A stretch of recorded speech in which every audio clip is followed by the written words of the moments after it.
Кезінде Абай Шәкәрімдей ғұламаларымыз ойнаған ұлттық ойынымыз тоғызқұмалақтан шұғылданушылар саны артып келеді. 2008 жылы Дүниежүзілік тоғызқұмалақ федерациясы құрылып, оның президенті болып белгілі саясаткер Әлихан Бәйменов сайланды. Содан бері ұлттық спортымыздың бойына қан жүгіріп, халықаралық турнирлер көбейді. Сондай байрақты бәсекенің бірі тоғызқұмалақтан оқушылар арасындағы әлем чемпионаты Алматыда өтті. Бүгін тоғызқұмалақ тарихында ерекше күн.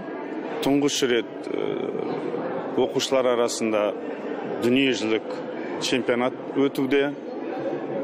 Қазір соңғы уақыттағы тоғызқұмалақтың дамуы жаңа биікке көтерілгенін көріп отырмыз. 30-дан астам мемлекетте тұрақты тоғызқұмалақпен айналысатын адамдар бар. Сол жерлерде жарыстар өтіп тұрады. Осыдан 2 апта бұрын Алматыда бір мезетте 2028 бала ойнап Гиннес кітабына енгенімізді білесіз. Тоғызқұмалақты дамыту біздің перзенттік парызымыз. Тоғызқұмалақ әлемдік мәдениеттің озық үлгілерімен бой теңестіре алатын зияткерлік ойын. Ғалымдардың пайымдауынша, ойынның пайда болу мерзімі 4000 жыл шамасын қамтиды. Жасөспірім ұрпақтың дене шынықтыру тәрбиесімен қатар, ақыл ойының дамуына да зор мән берген бабаларымыз осы ойынды ойлап тауып, зияткерлік даму құралы ретінде қолданған. Бүгінгі таңда көптеген елдерде осы ойынға деген қызығушылық артып келеді. Еуропа мен Азияның бірнеше елдерінде сайыстар өтіп, ұлттық спортымыздың насихаты арта түсті. Тоғызқұмалақ ойыны Түркияда 2012 жылдан бастап тоғызқұмалақ федерациясы құрылып, сол кезден бастап қолға алынды. 2019 жылы әлем чемпионаты біздің елімізде өтті. Қазір 3000-нан аса адам тұрақты түрде айналысады. Жыл сайын ішкі біріншілігіміз өтіп тұрады. Біздегі мангала ойынына ұқсас болғандықтан көпшілігі тез ақ меңгеріп кетті. Оқушылар арасындағы алғашқы әлемдік додаға 18 мемлекеттен зияткерлік ойынның майталмандары келді. Көршілес Өзбекстан, Қырғызстан, Ресей, Еуропа елдері, тіпті сонау Бангладеш пен Колумбия елдерінен 300-ге жуық ойыншылар бой көрсетті.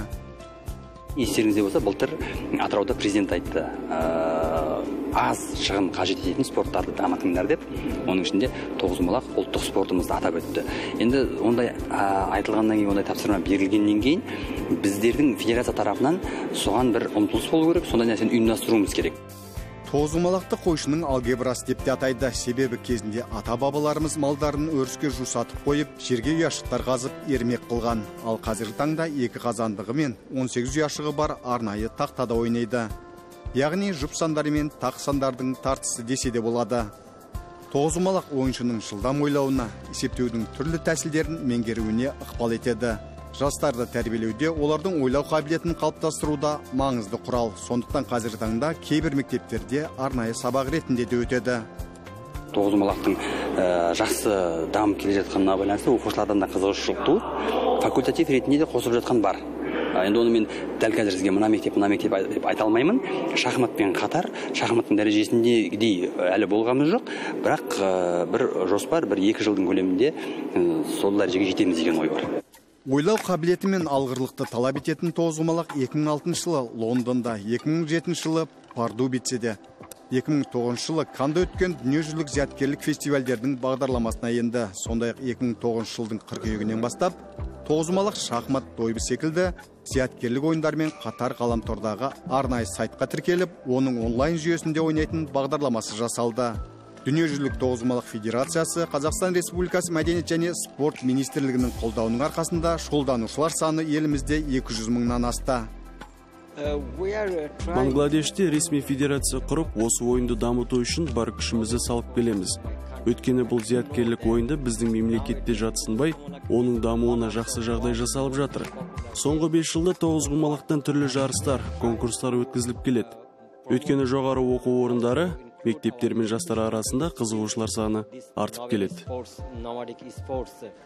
4 күнге созылған біріншілікте қатысушылар рапид және блиц бойынша жүлделерді сарапқа салды. 17 жасқа дейінгі ұлдар арасында мамандарды үздік өнермен тәнті еткен тоғызқұмалақшылардың бірі Ернұр Батыр.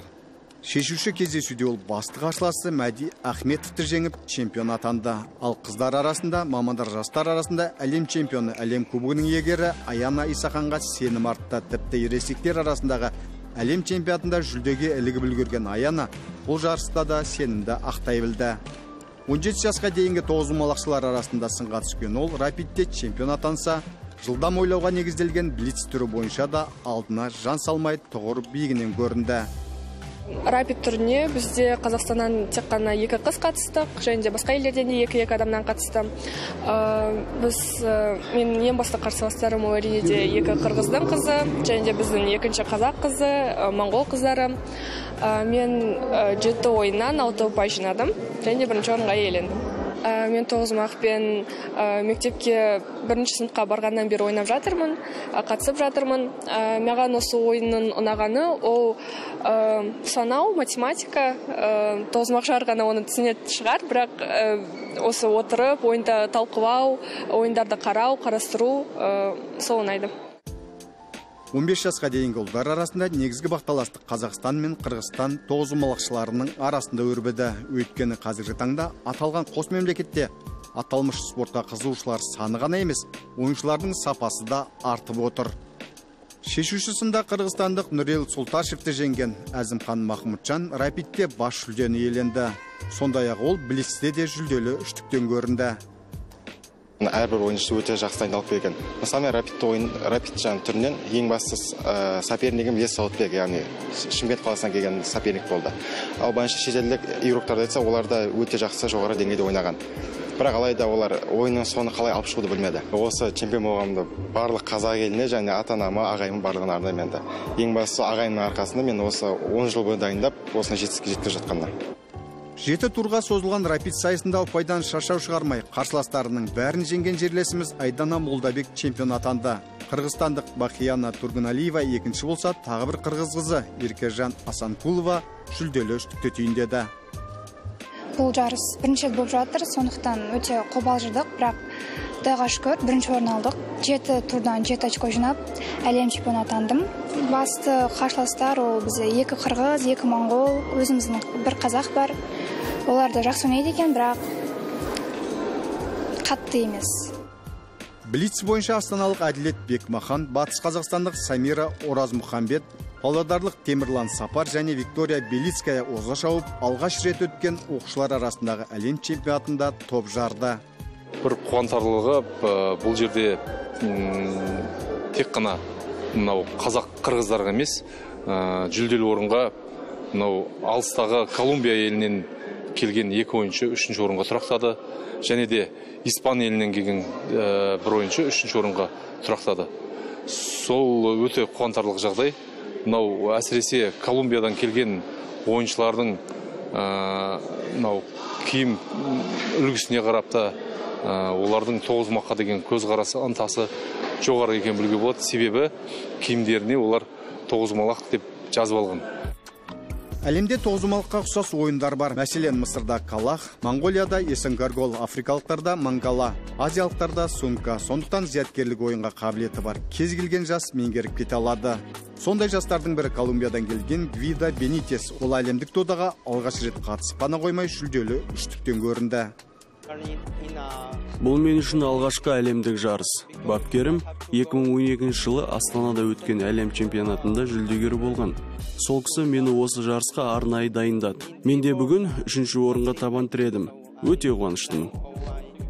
Біріншілікке қатысушылар арасындағы ең жас ойыншы Өзбекстаннан келген 8 жастағы Мүслима Қошқарбаева. 3 жасында тоғызқұмалақты меңгерген Мүслиманың болашағы зор дейді мамандар. Мектептер арасындағы тоғызқұмалақ ойынына өзімнің қызымды алып келдім. Қошқарбаева Мүслима бұл осы жылдан бастап қатысып жатыпты. Жақсы нәтижелерге қазірше ерісіп жатырмыз, Құда қаласа. Енді бірінші неміз, Құда қаласа, папасы, әкесі өзі үйреткен сол ойынды. Құда қаласа, келешекте үлкен тоғызқұмалақшы қыз болып жетсек деген үміттеміз. Көпшілікті таңғалдырып жүлделі болған ойыншылардың бірі Александра Амига Жаворонкова. Бар жоғы 3 ай көлемінде тоғызқұмалақпен айналыса бастаған ол Алматыдағысында 3-ші орынға табан тіреді. Мұндай жетістікке жетем деп тіпті ойламадым, өйткені айналысқаныма көп бола қойған жоқ. Бұл ойынды да кездейсоқ таңдадым. Бірде Испаниядағы қазақтар үйіне барғанда тоғызқұмалақтың тақтасына көзім түсіп, қандай ойын екені қызықтырды. Содан бастап ережесін меңгеріп дайындала бастадым.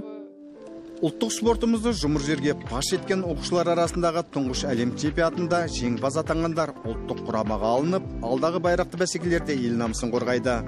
Бүгінге дейін тоғызқұмалақтан 6 әлем, 6 Азия және 4 Европа чемпионаттар өтсе, келесі әлемдік дода алдағы жылы Астанадағы 5-ші көшпенділер ойындарының аясында ұйымдастырылмақ.